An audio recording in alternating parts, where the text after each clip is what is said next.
మన మీద ప్రేమతో అభిమానంతో కార్యక్రమానికి విచ్చేస్తున్నారు అందరూ. సార్కి ఇవి 2 pairs షూస్, 1 pair సార్. అవును సార్.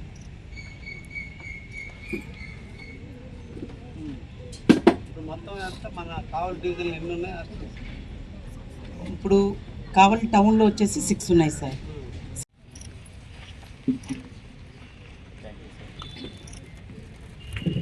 సార్ ఈరోజు మనకి ప్రభుత్వం రగ్గులు ఒకటి, స్వెటర్స్ ఒకటి, నైట్ వేర్స్ ఒక 2 pairs, స్పోర్ట్స్ షూస్. మాకు హాస్టల్స్లో ఈ శానిటరీ వర్కర్స్ని కూడా ఇవ్వటం జరిగింది సార్. లాస్ట్ 3 months నుంచి కూడా వాళ్ళు వర్క్ చేస్తారు. ముందుగా ఆర్డీఓ గారిని మాట్లాడవలసిందిగా కోరుచున్నాం.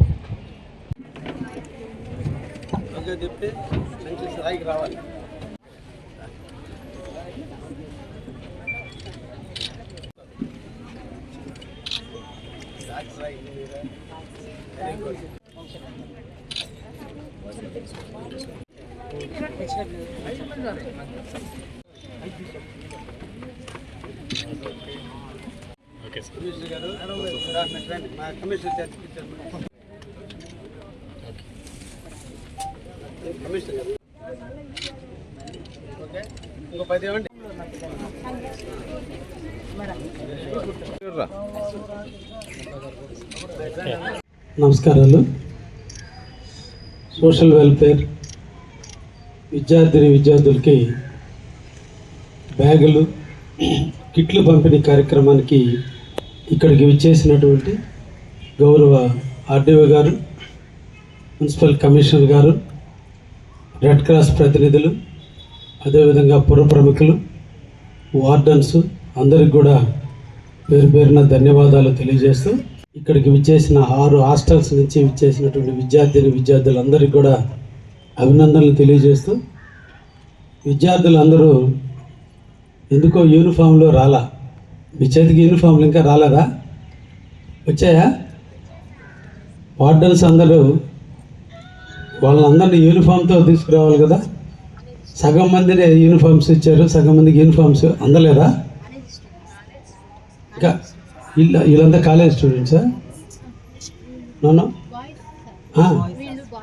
అవును, బాయ్సే. యూనిఫామ్ ఏమైంది అడుగుతుంది. వాళ్ళకి ఇంకా రాలేదా? వచ్చినాయి, రాలే అంటే వాళ్ళకి డైరెక్షన్ లేదు. సరే, యూనిఫామ్ అనేది అందరికీ కామన్గా ఉంటుంది కాబట్టి, ఒకే డ్రెస్ కోడ్ ఉంటుంది కాబట్టి, కులాలు, మతాలు, ప్రాంతాలు తెలియకుండా చిగురించే వయసులో ఉన్నటువంటి విద్యార్థులకి ఆ భావాలు ఏర్పడకుండా ఉండటానికే యూనిఫామ్ సిస్టమ్ పెట్టారు. కాబట్టి ఈ రోజున మన రాష్ట్ర మంత్రివర్యులు శ్రీ నారా లోకేష్ బాబు గారు వచ్చిన తర్వాత యూనిఫామ్లో క్వాలిటీ కానించి, స్కూల్ బ్యాగ్లో నాణ్యత కానించి, మీకు ఇచ్చేటువంటి టైస్ అన్నీ కూడా, సాక్స్లు కూడా బాగా నాణ్యంగా ఇచ్చి, పిల్లలకి ఫస్ట్ వేసుకునే డ్రెస్లోనే ఒక ఫీల్ ఏర్పడాలని మీ అందరికీ కూడా కాస్ట్లీ యూనిఫామ్స్ ఇచ్చారు. అదేవిధంగా మీకు చదువుకోవడానికి కావాల్సిన హాస్టల్లో అన్ని ఫెసిలిటీస్ని ఏర్పాటు చేసి, ప్రతి 10 మంది స్టూడెంట్కి ఒక ట్యూటర్ని ఏర్పాటు చేసి, ఈరోజు మీకు నాణ్యమైనటువంటి ఆహారాన్ని అందిస్తూ, మీకు మీ తల్లులందరి అకౌంట్లోకి ఈ రోజున 13,000 రూపాయలు, మీ స్కూల్ యాజమాన్య మెయింటెనెన్స్కి 2,000 రూపాయల లెక్కన ఈరోజు 15,000 రూపాయలు కూడా మీ తల్లుల అకౌంట్లో వేయటం జరిగింది. అకౌంట్లో పడ్డ వాళ్ళందరి చేతులు ఎత్తండి. అందరి అకౌంట్లోనూ చేతులు డౌన్ చేయాలి. అందరి అకౌంట్లోనూ డబ్బులు వేశారు. మీరు ఆలోచించాల్సింది, మీకు ఇచ్చే యూనిఫామ్ ప్రభుత్వం ఇస్తుంది, మీకు మంచి భోజనం ప్రభుత్వం ఇస్తుంది, మీరు చదవాలని మీకోసం వార్డన్స్ని, కుక్కుల్ని, అధికారుల్ని అందరినీ ఏర్పాటు చేసి లక్షలాది రూపాయలు ఖర్చు పెడుతుంది. మళ్ళీ మీరు పనుకునేటప్పుడు కూడా సుఖమైన నిద్ర పొందాలని ఈరోజు మీకు మంచి దుప్పట్లు, రగ్గులు అన్నీ ఇస్తున్నారు. మళ్ళీ మీరు నైట్ టైము ఉదయం నుంచి సాయంత్రం వరకు స్కూల్కి పోయించి అదే డ్రెస్సులో పనుకుంటే చెమట వాసన వస్తుందని మీకు నైట్ డ్రెస్సులు ఇచ్చారు. అంటే ఇంతటి నాణ్యమైనటువంటి అన్ని రకాలు ఇచ్చేది ఒకే ఒక ఉద్దేశం, మీరు ఎదగాలి, ఎదిగే కొద్ది విజ్ఞానాన్ని పొందాలి, మీరు పొందిన విజ్ఞానంతో ఈ సమాజానికి మన రాష్ట్రానికి సేవ చేస్తారని నమ్మకంతో ఇంతమంది మీ వెనక పనిచేస్తున్నారు. మీ తల్లిదండ్రులు మిమ్మల్ని చదివించడం కోసం వాళ్ళు కష్టపడుతున్నారు.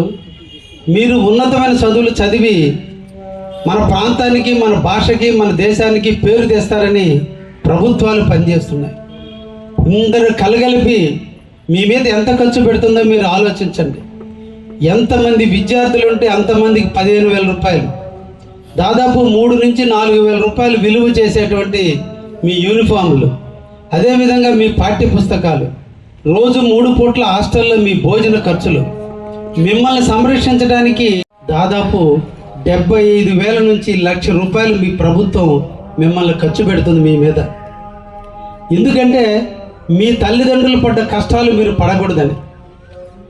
తల్లిదండ్రులు ఈ రోజున పల్లెటూరుల్లో, మీరందరూ కూడా మన పల్లె ప్రాంతానికి నుంచి వచ్చినటువంటి వాళ్ళే, అందరూ కూడా నిరుపేద కుటుంబంలో పుట్టినటువంటి వాళ్ళే, అందరూ కూడా కూలి పనులు చేసుకునో, వ్యవసాయ పనులు చేసుకునో, ఎక్కడో ఒకటి ఇక్కడ గుమ్మస్తాలుగానో, ఏదో ఆటోలు తోలుకోనో, ఏదో ఒక దాన్ని నమ్ముకుని మీ తల్లిదండ్రులు కష్టపడుతున్నారు.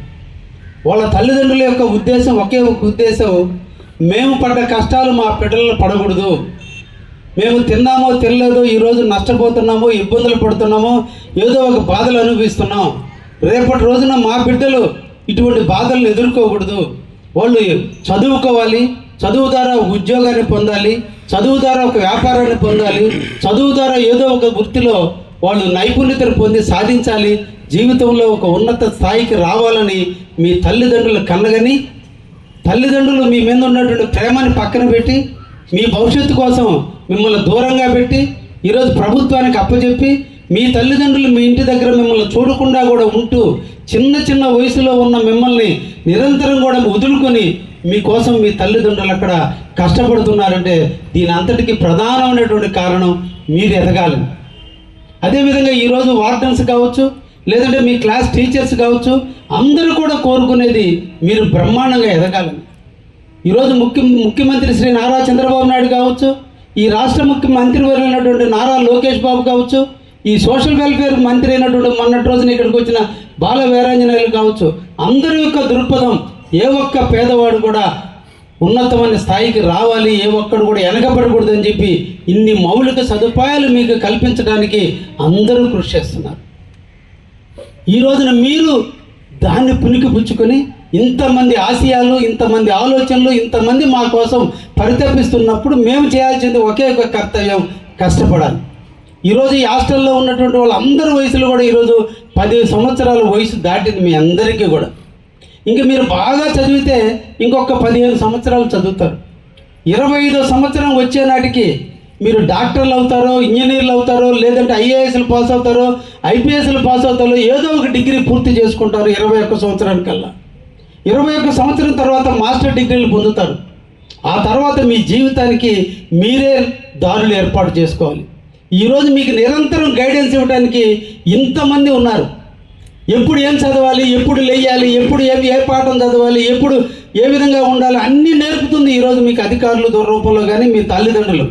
కానీ 23, 24 సంవత్సరాలు వచ్చే నాటికి మీ జీవిత గమ్యాన్ని మీరే చూసుకోవాల్సి వస్తుంది. అప్పుడు నిలదొక్కున్నోడే హీరోలు అవుతారు.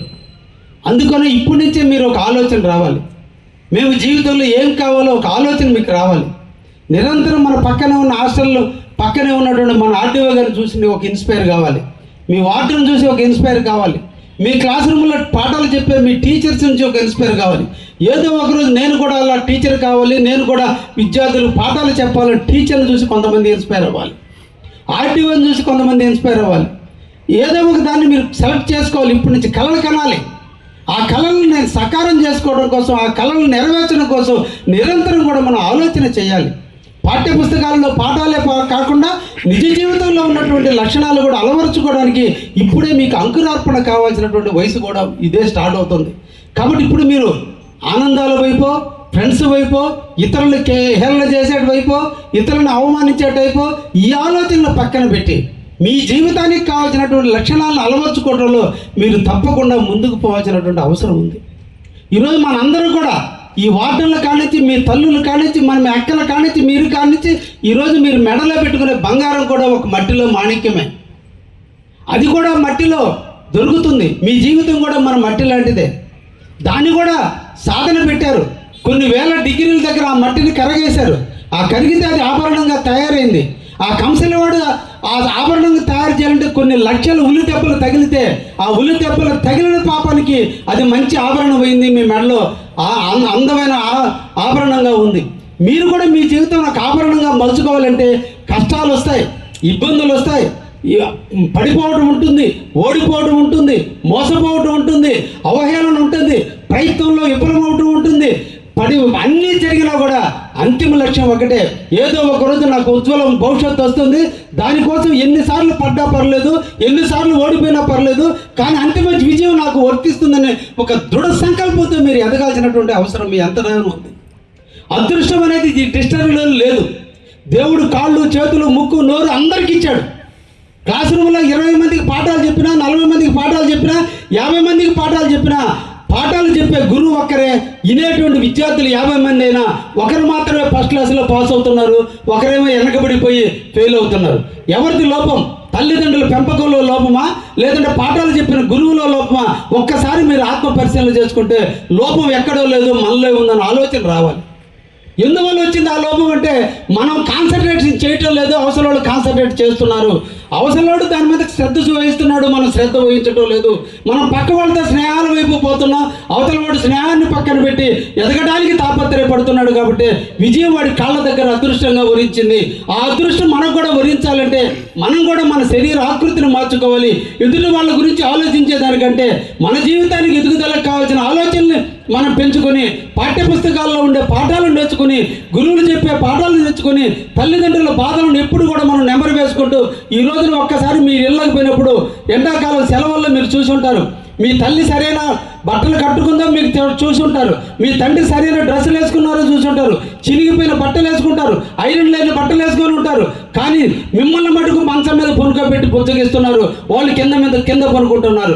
ఎందుకంటే రేపు ఒకటి రోజున, వయసు వచ్చిన రోజున ఆ తల్లిదండ్రుల యొక్క విలువను మీరు పెంచే విధంగా ఎదగతారన్న నమ్మకంతో, మీరు ఆకాశం ఎత్తి ఎదగాలని దృఢ సంకల్పంతో వాళ్ళ తల్లిదండ్రులు నేల మీద పొనుకుని తినక పొలం గట్టుల మీద మీ తల్లిదండ్రులు తిరిగి తేళ్లు కుడతాయో, పాములు కుడతాయో, క్రిమికీటకాల వల్ల నష్టం జరుగుతుందనే మాట కూడా ఆలోచించకుండా అన్ని కళ్ళల్లో ఆనందం ఒకటి నేను పడ్డ కష్టాలు నా బిడ్డలు పడరు, నేను పడ్డ ఇబ్బందులు మా బిడ్డలు పడకుండా ఉండడం కోసం, వాళ్ళు ఉన్నత స్థాయి కోసం నేను పడే కష్టాన్ని మర్చిపోయి దానికి కూడా సిద్ధపడి మీ తల్లిదండ్రులు మీకోసం కష్టపడ్డారు. మిమ్మల్ని పుట్టించాడు, మనందరినీ పుట్టించింది బ్రహ్మ.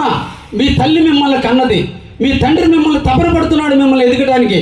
కాబట్టి మీ జీవితాన్ని ఎదగనిస్తారో ఓడిపోయి కిందకి పోయి నశించిపోతారు అనేది మీ జీవితం. మీ తల్లి రుణం తీర్చుకుంది మీకు బిడ్డగా జన్మనిచ్చి, మీ తండ్రి మిమ్మల్ని పెంచడానికి తపనపడుతున్నాడు, మీ తండ్రి రుణం తీర్చుకున్నాడు. ఇప్పుడు మీరు రుణం తీర్చుకోవాల్సిన అవసరం ఉంది. రుణం అంటే వృద్ధాప్యంలో అన్నం పెట్టడం కాదు. మీరు ఎదిగి ఒక ఐఏఎస్, ఒక ఐపీఎస్, ఒక డాక్టరో, ఒక ఇంజనీరో, ఒక టీచరో, ఒక పోలీసో ఏదో ఒక దాన్ని సాధించి ఊరికి వెళ్ళినాడు. మీ ఊర్లో ఉన్న మీ బంధువులు, మీ ఊర్లో ఉన్న మీ ఇంటి పక్కోళ్ళు, మీ ఊర్లో ఉన్నటువంటి మీ శత్రువులు అందరూ కూడా మీ తల్లిదండ్రుల స్థాయి చూసి శభాషయ, మంచి బిడ్డల కన్నా మీ కొడుకు ప్రయోజకుడయ్యాడు, మీ కూతురు ప్రయోజకులయ్యా, అటువంటి బిడ్డలు కన్నందుకు మీరు ధన్యులయ్యాని మీ తల్లిదండ్రులు పొగిడినాడు. అది మీ తల్లిదండ్రులకు మీరు రుణం తీర్చుకున్నట్టు.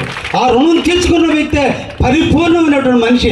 ఎందుకు పుట్టాడా ఈడు నా కడుపున అని తండ్రి ఏడవడం కాదు, ఈ పిల్ల నా కడుపును పుట్టి మా కుటుంబానికి చెడ్డ పేరు తెచ్చిందని మీ తల్లి ఏడ్చేటట్టు కాదు మీ జీవితం ఉండాల్సింది.